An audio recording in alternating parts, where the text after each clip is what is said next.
Big Boss season 12ರಲ್ಲಿ top ಸ್ಪರ್ಧಿಯಾಗಿರುವಂತಹ Gilli Nata Devil ಸಿನಿಮಾದಲ್ಲಿ ನಟಿಸಿದ್ದಾರೆ ಅನ್ನೋ ಸಖತ್ ಇಂಟ್ರೆಸ್ಟಿಂಗ್. ಒಂದು ಚಿಕ್ಕ ಹಳ್ಳಿಯಿಂದ ಬಂದು ಕನ್ನಡದ ಹಲವು ರಿಯಾಲಿಟಿ ಶೋಗಳಲ್ಲಿ ತನ್ನ ಸ್ಥಾನವನ್ನ ಗುರುತಿಸಿಕೊಂಡು ಕನ್ನಡಿಗರ ಮನಸ್ಸನ್ನ ಗೆದ್ದಿದ್ದಾರೆ. ಇದೀಗ ಕನ್ನಡದ ಅತಿದೊಡ್ಡ ರಿಯಾಲಿಟಿ ಶೋ ಆಗಿರುವಂತಹ ಬಿಗ್ ಬಾಸ್ ನಲ್ಲಿಯೂ ಸಹ ಸಿಕ್ಕಾಪಟ್ಟೆ ಹೈಲೈಟ್ ಆಗ್ತಾ ಇದ್ದಾರೆ. ಇನ್ನು ಚಿತ್ರದುರ್ಗದ ರೇಣುಕಾಸ್ವಾಮಿ ಕೊಲೆ ಕೇಸ್ನಲ್ಲಿ ಕಳೆದ ವರ್ಷ ಜೈಲು ಸೇರಿದಂತಹ ದರ್ಶನ್ ಸದ್ಯ ಇದೀಗ ಚಾರ್ಜ್ ಫ್ರೇಮ್ ಎದುರಿಸ್ತಾ ಇದ್ದಾರೆ. ಕರ್ನಾಟಕ ಹೈಕೋರ್ಟ್ ದಾಸನಿಗೆ ಜಾಮೀನು ನೀಡಿ ಅವರು ಹೊರಗೆ ಬಂದಿದ್ರು ಕೂಡ ಸುಪ್ರೀಂ ಆದೇಶದಂತೆ ಮತ್ತೆ ಜೈಲು ಸೇರುವ ರೀತಿ ಆಗಿದೆ. ದರ್ಶನ್ ಪತ್ನಿ ವಿಜಯಲಕ್ಷ್ಮಿ ಅವರು ಕೂಡ ಗಂಡನ ಸಿನಿಮಾ ಪೋಸ್ಟರ್ ಹಾಗೂ ಸಾಂಗ್ ಗಳನ್ನ ಸೋಷಿಯಲ್ ಮೀಡಿಯಾದಲ್ಲಿ ಅಪ್ಲೋಡ್ ಮಾಡ್ತಾ ಇದ್ದಾರೆ. ಒಂದು ಕಡೆ ದರ್ಶನ್ ಸಿನಿ ಜೀವನ ಈಗ ಸಂಕಷ್ಟಕ್ಕೆ ಸಿಲುಕಿದ್ದು ಸೆಲೆಬ್ರಿಟಿಗಳೇ ಈಗ ದಾಸನ ಕೈ ಹಿಡಿಬೇಕಿದೆ. ಒಟ್ಟಿನಲ್ಲಿ ಹೇಳೋದಾದ್ರೆ ರಾಜನಂತಿದ್ದ ದರ್ಶನ್ ಕೋಪಕ್ಕೆ ಕೈಕೊಟ್ಟು ಈಗ ಏನು ಮಾಡಲಾರದ ಪರಿಸ್ಥಿತಿಯಲ್ಲಿದ್ದಾರೆ. ಹಾಯ್ ಹಲೋ ನಮಸ್ಕಾರ, ನೀವು ನೋಡ್ತಾ ಇದ್ದೀರಾ ಸ್ಪೀಡ್ ಪ್ಲಸ್ ಕರ್ನಾಟಕ. ನಾನು ಸುಷ್ಮಿತಾ ನಟರಾಜ್.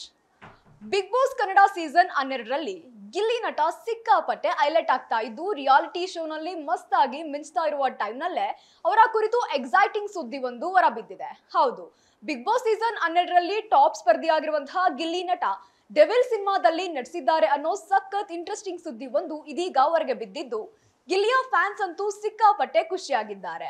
ಒಂದು ಚಿಕ್ಕ ಹಳ್ಳಿಯಿಂದ ಬಂದು ಕನ್ನಡದ ಹಲವು ರಿಯಾಲಿಟಿ ಶೋಗಳಲ್ಲಿ ತನ್ನ ಸ್ಥಾನವನ್ನ ಗುರುತಿಸಿಕೊಂಡು ಕನ್ನಡಿಗರ ಮನಸ್ಸನ್ನ ಗೆದ್ದಿದ್ದಾರೆ.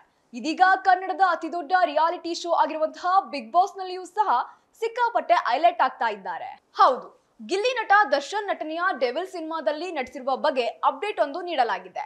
ಗಿಲ್ಲಿಯ ಡಿಫರೆಂಟ್ ಪೋಸ್ಟರ್ ಕೂಡ ಚಿತ್ರತಂಡ ಇದೀಗ ರಿವೀಲ್ ಮಾಡಿ ಶೇರ್ ಮಾಡಿದ್ದಾರೆ. ಇನ್ನು ಚಿತ್ರದುರ್ಗದ ರೇಣುಕಾಸ್ವಾಮಿ ಕೊಲೆ ಕೇಸ್ನಲ್ಲಿ ಕಳೆದ ವರ್ಷ ಜೈಲು ಸೇರಿದಂತಹ ದರ್ಶನ್ ಸದ್ಯ ಇದೀಗ ಚಾರ್ಜ್ ಫ್ರೇಮ್ ಎದುರಿಸ್ತಾ ಇದ್ದಾರೆ. ಕರ್ನಾಟಕ ಹೈಕೋರ್ಟ್ ದಾಸನಿಗೆ ಜಾಮೀನು ನೀಡಿ ಅವರು ಹೊರಗೆ ಬಂದಿದ್ರು ಕೂಡ ಸುಪ್ರೀಂ ಆದೇಶದಂತೆ ಮತ್ತೆ ಜೈಲು ಸೇರುವ ರೀತಿ ಆಗಿತ್ತು. ಅದೃಷ್ಟವಶಾತ್ ಅಷ್ಟೊತ್ತಿಗೆ ಡೆವಿಲ್ ಚಿತ್ರದ ಶೂಟಿಂಗ್ ಪೂರ್ಣಗೊಂಡಿ ಜೊತೆಗೆ ಡಬ್ಬಿಂಗ್ ಕೂಡ ಪೂರ್ಣಗೊಳಿಸಿದ್ರು. ಈಗ ಡೆವಿಲ್ ಚಿತ್ರತಂಡ ಪೋಸ್ಟ್ ಪ್ರೊಡಕ್ಷನ್ ಕೆಲಸದಲ್ಲಿದೆ. ಹೀಗಿರುವಾಗಲೇ ಚಿತ್ರದಲ್ಲಿ ನಟಿಸಿದಂತಹ ಕಲಾವಿದರ ಪೋಸ್ಟರ್ ರಿಲೀಸ್ ಮಾಡಲಾಗ್ತಾ ಇದೆ. ಗಿಲ್ಲಿ ನಟ ಡೆವಿಲ್ ಸಿನಿಮಾದಲ್ಲಿ ಪ್ರಮುಖ ಪಾತ್ರದಲ್ಲಿ ನಟಿಸಿದ್ದು full sleeve shirt, tie, serious look ನಲ್ಲಿ ಇರುವ ಗಿಲ್ಲಿ ಸಮಥಿಂಗ್ ಸ್ಪೆಷಲ್ ರೋಲ್ ಮಾಡ್ತಾ ಇರುವ ಇಂಟ್ ಕೊಟ್ಟಿದ್ದಾರೆ. ಇನ್ನು ಡಿಸೆಂಬರ್ 12ರಂದೇ ಸಿನಿಮಾ ಬಿಡುಗಡೆಯಾಗಲಿದ್ದು ದರ್ಶನ್ ಪತ್ನಿ ವಿಜಯಲಕ್ಷ್ಮಿ ಅವರು ಕೂಡ ಗಂಡನ ಸಿನಿಮಾ ಪೋಸ್ಟರ್ ಹಾಗೂ ಸಾಂಗ್ ಗಳನ್ನ ಸೋಷಿಯಲ್ ಮೀಡಿಯಾದಲ್ಲಿ ಅಪ್ಲೋಡ್ ಮಾಡ್ತಾ ಇದ್ದಾರೆ.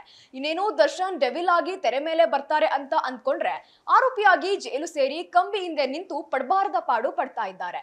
ಅತ್ತ ಕುಟುಂಬದವರನ್ನ ಕೂಡ ಮೊದಲಿನಂತೆ ಭೇಟಿ ಮಾಡದ ಪರಿಸ್ಥಿತಿಯಲ್ಲಿರುವಂತಹ ದರ್ಶನ್ ಸಿನಿ ಕೆರಿಯರ್ ಮುಂದೇನು ಅನ್ನೋ ಚಿಂತೆ ಹುಟ್ಟುವಂತೆ ಮಾಡಿದೆ. ಅದಕ್ಕೆ ಕಾರಣ ದರ್ಶನ್ ಮತ್ತೆ ಜೈಲಿನಿಂದ ಹೊರ ಬರ್ತಾರಾ ಇಲ್ವಾ ಅನ್ನೋದು. ಒಂದು ಕಡೆ ದರ್ಶನ್ ಸಿನಿ ಜೀವನ ಈಗ ಸಂಕಷ್ಟಕ್ಕೆ ಸಿಲುಕಿದ್ದು ಸೆಲೆಬ್ರಿಟಿಗಳೇ ಈಗ ದಾಸನ ಕೈ ಹಿಡಿಬೇಕಿದೆ. ಪರಪ್ಪನ ಅಗ್ರಹಾರದಲ್ಲಿದ್ದುಕೊಂಡೇ ಕುಟುಂಬ ಹಾಗೂ ಸಿನಿಮಾ ಪ್ರಚಾರದ ಬಗ್ಗೆ ಚಿಂತನೆ ಮಾಡ್ತಾ ಇರುವ ದರ್ಶನ್ ಜೈಲಿನಿಂದ ಸದ್ಯಕ್ಕೆ ಹೊರ ಬರೋದು ಡೌಟ್ ಅಂತ ಹೇಳಲಾಗ್ತಾ ಇದ್ದು ದರ್ಶನ್ ಮಧ್ಯಂತರ ಜಾಮೀನು ಪಡೆದು ಹೊರ ಬಂದ್ರೆ ಅವರ ಮುಂದಿನ ನಡೆ ಏನು ಅನ್ನೋ ಚರ್ಚೆ ಕೂಡ ಜೋರಾಗಿದೆ. ಒಟ್ಟಿನಲ್ಲಿ ಹೇಳೋದಾದ್ರೆ ರಾಜನಂತಿದ್ದ ದರ್ಶನ್ ಕೋಪಕ್ಕೆ ಕೈಕೊಟ್ಟು ಈಗ ಏನು ಮಾಡಲಾರದ ಪರಿಸ್ಥಿತಿಯಲ್ಲಿದ್ದಾರೆ. ಇತ್ತ ಸಿನಿಮಾನೂ ಇಲ್ಲ, ಅತ್ತ ಹೊರ ಪ್ರಪಂಚದ ಸಂಪರ್ಕವೂ ಇಲ್ಲ ಅನ್ನೋ ರೀತಿಯಲ್ಲಿ ಕತ್ತಲ ಕೋಣೆಯಲ್ಲಿ ಬಂದಿಯಾಗಿರೋದು ನಿಜಕ್ಕೂ ವಿಪರ್ಯಾಸವೇ ಸರಿ. ಇದಾಗಿತ್ತು ಈ ಕ್ಷಣದ ಸುದ್ದಿ. ಮತ್ತಷ್ಟು ಸುದ್ದಿಗಾಗಿ ನೋಡ್ತಾ ಇರಿ ಸ್ಪೀಡ್ ಪ್ಲಸ್ ಕರ್ನಾಟಕ. ನಿಮ್ಮಿಂದ ನಿಮಗಾಗಿ ನಿಮ್ಗೋಸ್ಕರ.